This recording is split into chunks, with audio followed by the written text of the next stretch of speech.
နီသူတို့ကျူလာမျိုးကိုရွေတော်နဲ့ချစ်စကားလေးနဲ့ဖိတ်ခေါ်တယ်အလွမ်းတွေနဲ့ဒီမှာကျန်နေတယ်ကျူလာမျိုးနဲ့မှာ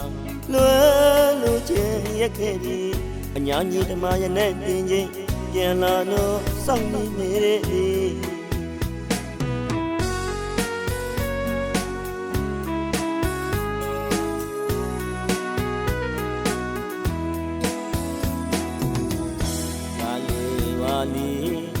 သူတို့ကျူလာမျိုးကိုရွေတော်နဲ့ချစ်စကားလေးနဲ့ဖိတ်ခေါ်တယ်အလွမ်းတွေနဲ့ဒီမှာကျန်နေတယ်ကျူလာမျိုးနဲ့မှာလွယ်လို့ကျန်ရက်ခဲ့ပြီးအညာကြီးဓမ္မရနဲ့တင်ချင်းပြန်လာတော့စောင့်နေနေတဲ့